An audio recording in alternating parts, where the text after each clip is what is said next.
I have lived most of my adult life with blood on my hands, not by choice, not out of malice, but because I was a combat medic, trained to pull shattered bodies out of hell and stitch them back together in the dust and fire of war.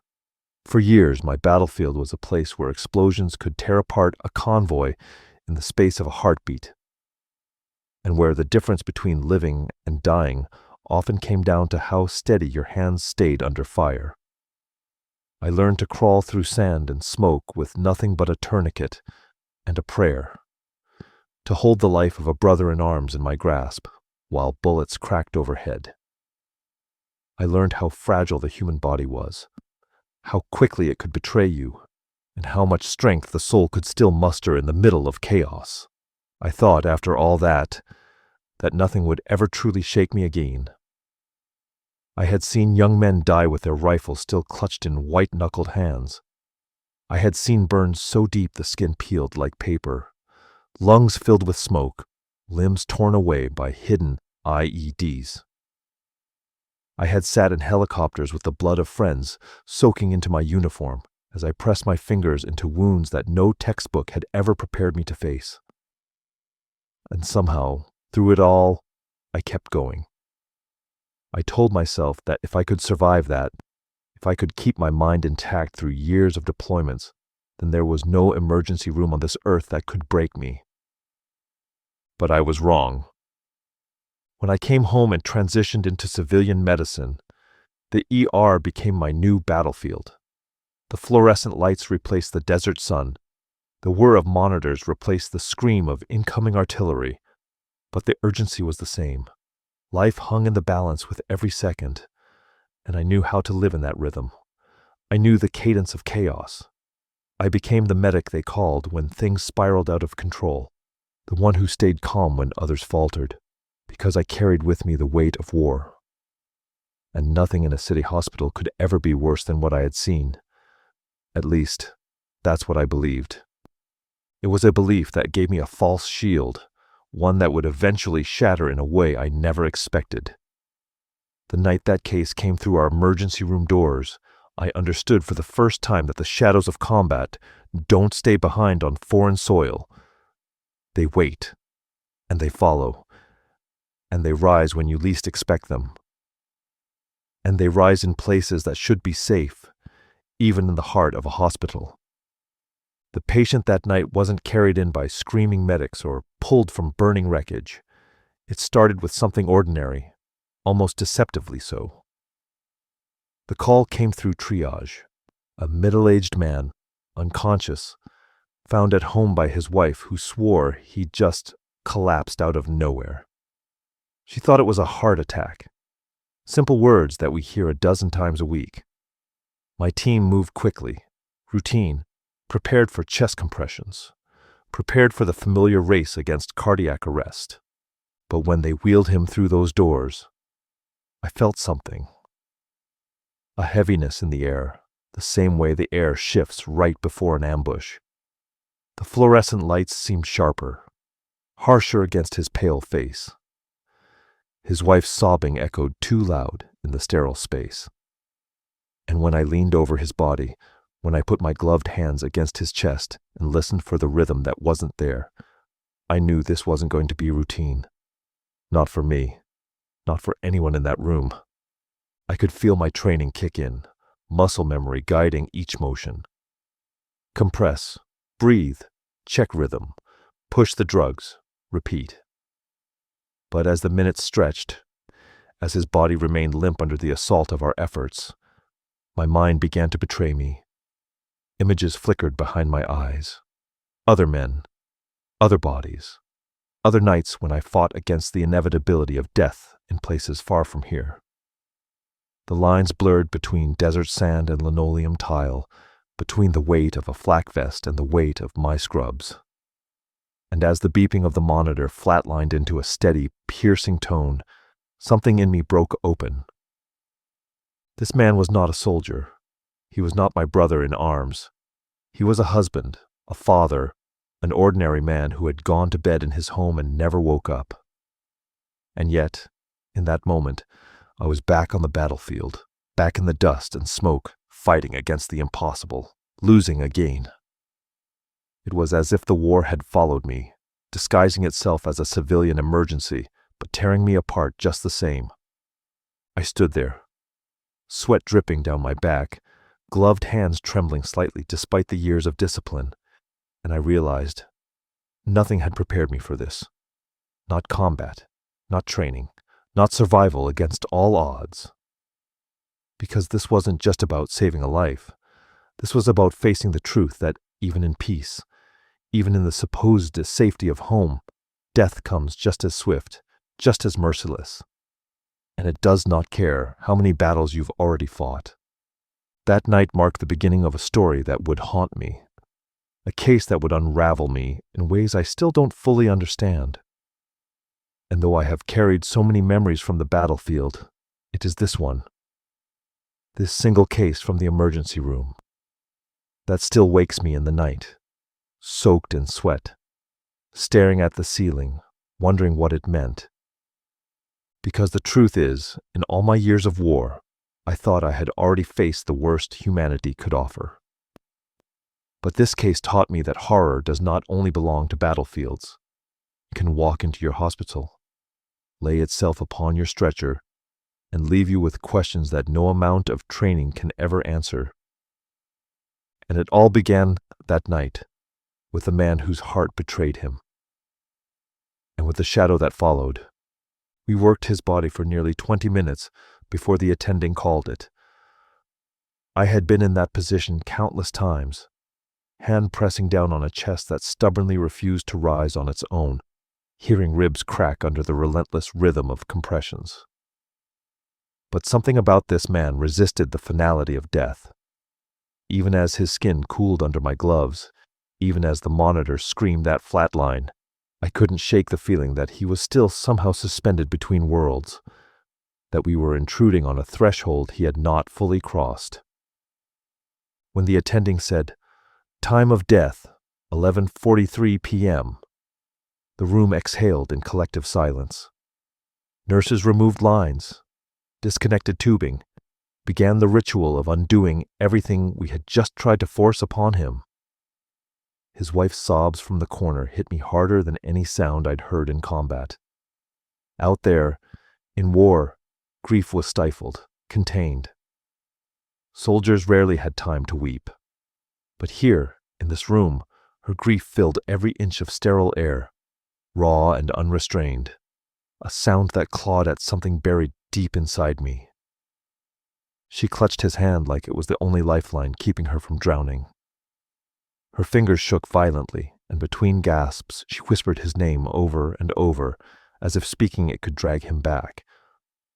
I'd heard soldiers shout the names of fallen brothers, pleading the same impossible prayer, but this was different. This was intimate, domestic, a love interrupted by something so sudden it made no sense. I wanted to step away, to retreat behind the glass of the nurse's station, to shut down the part of me that was trembling, but I didn't. I walked toward her, still in my gloves, still sweating under the harsh lights. I crouched beside her and said words that felt thin, even as they left my lips. We did everything we could. She looked at me then, her eyes red and desperate, and asked, "Why?" That single word lodged in my chest like shrapnel. In combat, we didn't ask why. We couldn't afford to. Death had reasons there. Explosives. Bullets, chaos. But here, in this clean, ordered room, what was the reason? He hadn't been shot, hadn't been thrown from a burning vehicle, hadn't bled out in a ditch. He had simply fallen in his own home, his wife watching helplessly. And for all our machines, all our knowledge, all my years of saving men in impossible circumstances, I had no answer for her.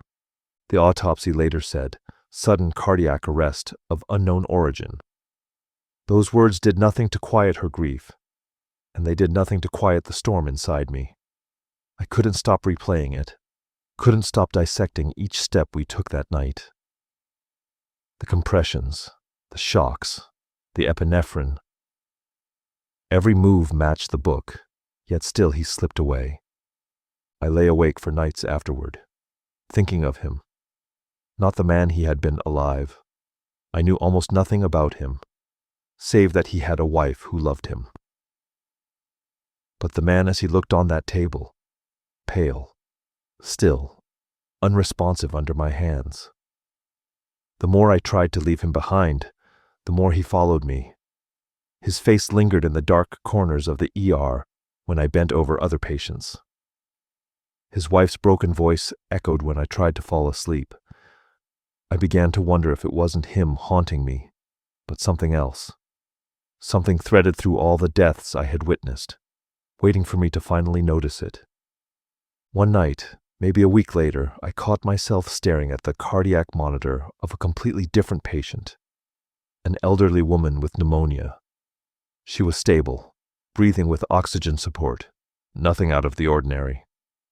But as I watched her heart rhythm tick across the screen, I felt that same heaviness, that same premonition of collapse I'd felt before with him. I had to step out of the room, grip the railing in the hallway, force myself to breathe. For the first time since leaving combat, I realized I was afraid of my own senses, afraid that I could feel something invisible pressing at the edge of the air. The staff noticed my change. One of the nurses, a veteran herself who had served in Iraq, asked me quietly one night, "You okay?" I wanted to tell her yes, wanted to shrug it off as fatigue, but instead I just said, "Does it ever feel the same here as it did there?" She looked at me, long and steady, and finally said, Sometimes worse." I think she understood something unspoken, that war prepares you for violence, for injury, for chaos. But it doesn't prepare you for the silence that follows, or for death without explanation. The wife of that man came back a few days after his death. She brought their grown daughter with her. They wanted to collect his belongings. When I saw them at the desk, I felt my stomach knot. She recognized me instantly. She walked over, her daughter holding her arm, and she said, "You were with him." It wasn't an accusation, but it wasn't gratitude either. It was acknowledgement, like she was tying me forever to the last moments of his life. I told her I was sorry again, though the words felt as empty as they had the first time. She nodded, but then she said something that chilled me. He was talking to me before he collapsed. He said he saw something in the room. He said, "Do you hear that? They're calling me." And then he just fell. I remember the way her voice cracked, the way her daughter looked at her like she wasn't sure whether to believe it. But I believed her. I believed her because the second she said it, the hairs on the back of my neck rose like I was back on patrol in a war zone, sensing an ambush. What had he heard? Who had called him? That question burrowed into me deeper than any diagnosis, deeper than any textbook answer. It was the kind of question that stripped me of every layer of training, left me raw and trembling like a young medic again on his first deployment. And as I watched his wife and daughter walk out of the hospital that day, clutching a small plastic bag with his wallet and shoes, I knew the case wasn't finished. Not for them, not for me. Something about it had opened a door inside me that refused to close. And it was only the beginning of what I would see. There are nights when the walls of the ER fall away in my mind, and I'm back in the desert, back under a sky the color of gunmetal, the air vibrating with the thud of artillery in the distance. I can still feel the grit of sand in my teeth, hear the hiss of the radio in my ear, the way voices broke through static with half sentences, unfinished, before another burst of gunfire cut them off. It was there, in that hell, that I first learned to recognize the sound of someone leaving this world. We were ambushed on a narrow road that night. The convoy erupted in fire. Vehicles twisted metal in seconds.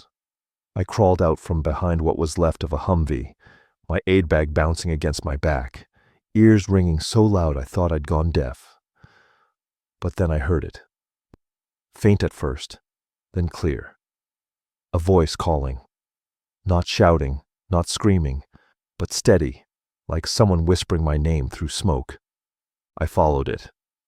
Found one of our guys sprawled on the ground, leg gone, chest collapsing with each breath. He was mouthing words I couldn't understand, his eyes unfocused, his hand clutching at the empty air as though reaching for something I couldn't see. I pressed gauze to his chest, clamped the wound, shouted for help, but his lips kept moving, and I swear he was answering someone I couldn't hear. His last word was "coming," and then he was gone. That memory had stayed buried for years. But when the wife of our patient in the ER told me that her husband had whispered about them calling him, it ripped the lock off that memory like it had been waiting all this time. After that, I couldn't shake the feeling that the hospital itself was whispering. The rhythm of the monitors, the hiss of the ventilators, even the shuffle of nurses' shoes at 3 a.m. It all seemed to hum with a pattern I hadn't noticed before, and sometimes, between the beeps and alarms, I thought I heard it again, that low, steady voice, not speaking words but pulling at the edge of my awareness. One night, about 2 weeks after the man had died, I was alone in Trauma Bay 2, restocking supplies. The room had been cleaned, sterilized, reset for the next emergency, but I couldn't shake the memory of his body lying there. I bent to load a drawer with IV kits when the overhead monitor flickered on by itself. Just for a second, the flat green line jumping to life with a faint blip. My heart stopped. The machine wasn't connected to anything, not powered for a patient. Yet for a moment, it looked as if a heartbeat flashed across its screen. Then it was gone. I told myself it was faulty wiring, a glitch, nothing more, but when I looked down, I realized my hands were shaking. I had worked in forward operating bases with generators that sputtered out mid-surgery, with equipment held together by duct tape and sheer willpower. I knew what malfunctions looked like. This didn't feel like one. The next shift, one of the nurses pulled me aside. "Did you hear it last night?" she asked. Her eyes were wide, her voice low. I thought she meant the monitor. But then she said, "It sounded like someone calling." In the hallway. I went out there, and nobody was there. I didn't answer her. I couldn't. Because that same night, as I walked out to my car, I had felt it too. A presence just behind me, as if someone had been trailing me through the empty parking lot. When I spun around, there was only the echo of my boots on the pavement, but the air felt heavy, charged, like the seconds before an IED detonated. The haunting wasn't just sounds or flickers. It seeped into my dreams. I'd wake drenched in sweat, hearing that flatline beep stretch on and on, morphing into the same low hum I'd heard in the desert years before, and always, at the center of it, was the man's face. Not as he lived, but as he looked on our table, pale, slack, unfinished. I began to dread Trauma Bay 2. I avoided passing by it unless I had to. One night, after another code blew, I walked past the room and swore I saw someone standing inside. A silhouette bent over the bed. I froze, staring through the glass. The lights were off, the room empty. But for an instant, I was certain it was him, or something wearing the shape of him. The staff whispered too. They said the room felt colder, that the lights sometimes flickered only in that bay. One nurse claimed she heard a monitor beeping inside when the room was empty. Another said she walked in and smelled something metallic, like blood, though the space had been sterilized hours earlier. I tried to dismiss it all, tried to tell myself it was stress, fatigue, combat memories colliding with grief. But deep down, I knew better. I had learned in war that some things cannot be explained by training manuals or medical charts. There are moments when the human soul is closer to leaving than staying, and in those moments the veil thins. I had heard it in the desert. Now I was hearing it here. The haunting became more than just fear. It became a question. Who was calling him that night? Who had called my soldier years ago on that road? And why, after all this time, was I hearing it too? The night that question nearly consumed me came during another code. A young man, motorcycle crash, massive trauma. We worked him hard, the air thick with urgency.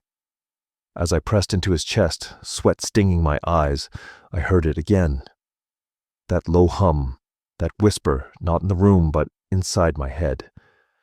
Do you hear it? It wasn't his voice. It wasn't anyone's voice I knew, but it was familiar. I froze, just for a second, and in that second the flat line stretched across the screen. My attending shouted, "Keep going!"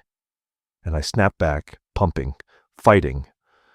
But inside I knew something had brushed against me, something just beyond the reach of medicine, waiting for me to notice. And I did notice. I could no longer deny it. The calling was real. It started with whispers among the staff. Nurses swapping quiet stories in the break room, voices lowered as if afraid that speaking too loudly might invite something into the open. They said Trauma Bay 2 was cursed, that patients assigned there fared worse than those in other rooms, that monitors malfunctioned only when the bay was in use, that people felt watched when they stood too long at its bedside. At first, I thought it was just our collective grief feeding superstition. Hospitals are breeding grounds for stories. Every emergency room has its legends. Every ICU, its ghost tales whispered during night shifts. But this was different. These were people I trusted, people who had seen the raw mechanics of life and death as often as I had, and their eyes held real fear. One nurse told me she heard her name spoken, soft and clear, when she was drawing blood from a patient in that room. Another swore that she had seen the shadows of feet under the curtain when the bay was empty. A respiratory therapist said she walked in once and the monitor alarmed as if detecting a heart rate. Though no patient lay in the bed, I wanted to dismiss it, wanted to cling to the rational discipline drilled into me through years of training. But I couldn't, because I had felt it too. The sense of someone just behind me, the cold spot in the air, the flicker of movement at the edge of vision, and most of all, the sound. That low hum, almost like static, always just at the edge of hearing, tugging at the silence of the room. It began to follow me outside the hospital. At night in my apartment, I'd hear faint beeping when no machines were near. Once I woke in the dark, certain that someone was standing at the foot of my bed. I lunged for the light, heart hammering like a firefight, but the room was empty. Still, I could feel the pressure of eyes on me, heavy and unyielding. Sleep became fractured, a battlefield of its own. Dreams pulled me between desert sand and the ER floor, between the dead soldier who whispered coming and the husband whose heart betrayed him. Sometimes the two blurred into one, their faces flickering back and forth like an unstable signal. Always, in those dreams, I heard the same question. Do you hear them? By day, the strain began to show. My colleagues noticed the shadows under my eyes, the hesitation in my hands. One attending cornered me after a shift, saying, "You need to get some rest, Doc." "You're slipping." I wanted to tell him that rest wasn't the problem, that what hunted me didn't care if my eyes were open or closed. But I stayed silent. The words would have made me sound unhinged. And then came the night that broke me. We were working a case, a middle-aged woman in septic shock, her blood pressure plummeting despite fluids and pressors. I was at her side, focused, anchored to the familiar rhythm of crisis. Then, without warning, the lights in Trauma Bay 2, the next room over, flickered. Not once, but in a slow pulse, 3 times, like a signal. Every head in the ER turned, a hush rippling through the chaos. For a moment the bay glowed dim, unnatural, like light filtered through water. And then the monitor inside, unused, unattached, began to beep. a steady, perfect heart rhythm on the screen. We all saw it, not just me. Nurses gasped. The respiratory therapist dropped her tray. My attending swore under his breath. But no one moved. No one entered that room. We stood frozen, staring through the glass, as the beeping held for several seconds before flatlining into silence again. The woman on our table survived that night. But for me, something else died. The fragile wall I'd built between reason and fear crumbled, because whatever happened in that bay wasn't a trick of my mind, wasn't combat trauma rearing its head. It was real. And we had all witnessed it. After that, the staff avoided Trauma Bay 2. We reassigned cases elsewhere, sometimes crowding 2 patients into one bay, just to keep that room empty. But it didn't matter. The presence lingered. The whispers spread. Some called it a ghost, others an echo. Some refused to name it at all. I stopped correcting them. My unraveling became harder to hide. I found myself pausing in hallways, listening to silences others walked through without noticing. I caught myself speaking under my breath, answering questions no one had asked. Once, during a lull in the ER, I stood alone in Trauma Bay 2 and whispered, "What do you want from me?" The words slipped out before I even thought them. And in the faint hum of the fluorescent lights, I almost heard an answer. The line between combat and the ER dissolved entirely. Every code blue became a flashback. Every death a reminder of the ones I had lost before. But layered over it all was this new weight. The sense that death itself had taken notice of me. That it had marked me, followed me from the battlefield into the hospital, and now refused to let me go. Colleagues began to distance themselves. Not cruelly, but cautiously, as though my fear might be contagious. A few whispered that I was spooked, others that I was burning out. I couldn't blame them. I looked in the mirror and barely recognized myself. Hollow-eyed, jaw tight, carrying the posture of a man, still waiting for the next shot to fire. But it was the patients who scared me most. I began to see it in them too. The flicker of recognition in their eyes before they slipped under. The sudden stillness when they seemed to hear something we couldn't. Once, a young woman about to be intubated grabbed my wrist and whispered, "Do you hear it?" My stomach turned to stone. The haunting wasn't confined to one man, one death, one bay. It was everywhere now, spreading through the walls of the hospital, weaving itself into the cadence of our days. And I felt it wrapping tighter around me, pulling me closer as though I was the one it truly wanted. The others could still walk away at the end of a shift, leave the whispers behind. I couldn't, because deep inside, I knew the truth. I had been hearing it for years, long before this hospital, long before that man's collapse. The war had planted it in me, and now it had finally found its voice. And that voice was growing louder. I reached the point where I could no longer separate myself from it.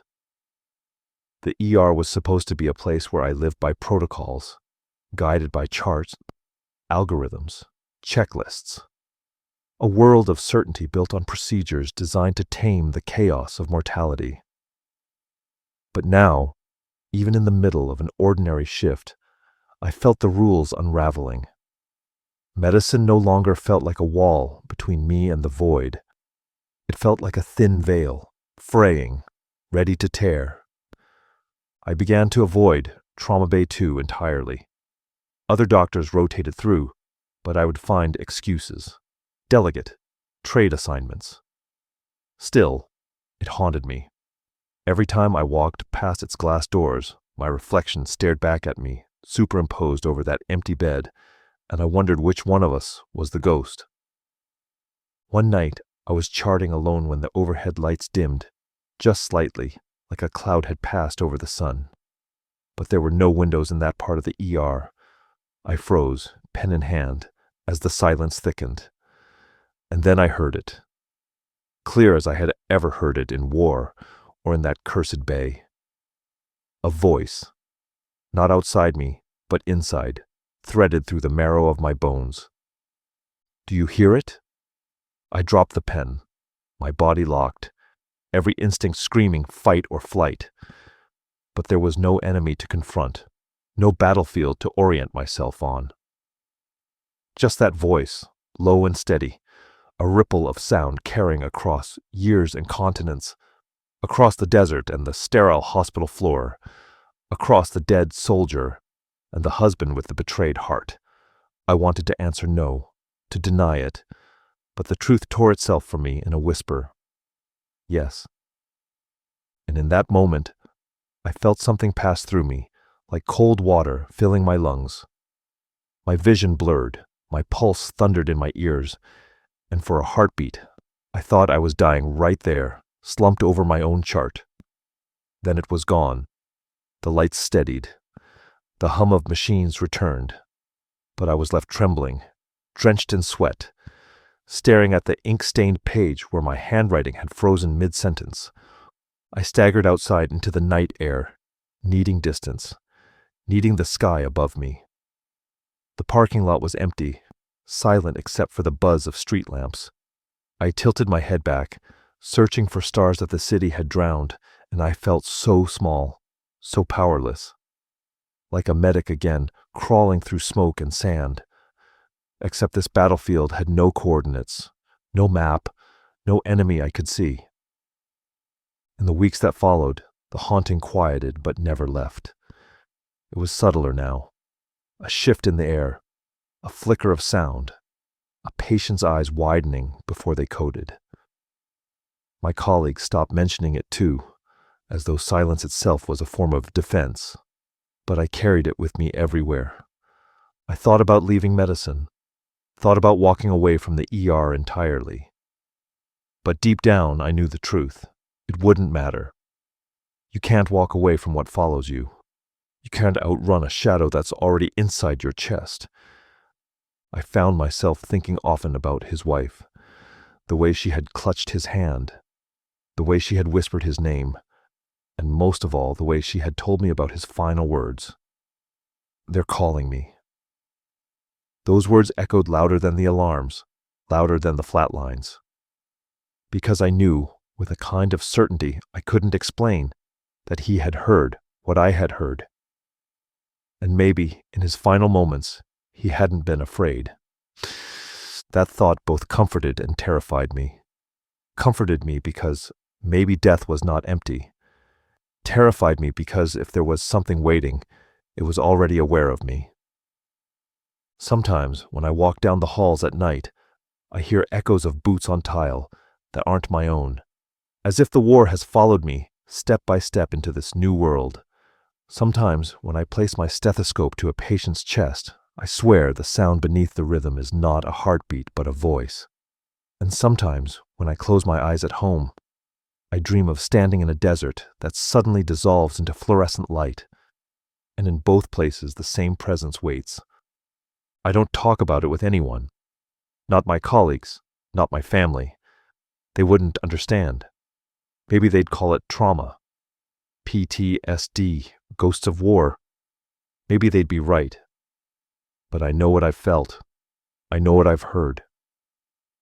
And I know that the man who died in Trauma Bay 2 wasn't the first to hear it. And he won't be the last.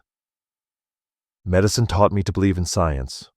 War taught me to believe in survival. But this case taught me something I still can't name. Something that defies both charts and scars. Something that reminds me every day that the line between life and death is thinner than we admit. And sometimes, if you listen closely enough, you can hear it whisper. And no matter how many more patients I treat, no matter how many nights I spend beneath the sterile lights of this hospital, I know one truth that I can't shake, one shadow I'll never escape. The case will always follow me into the silence.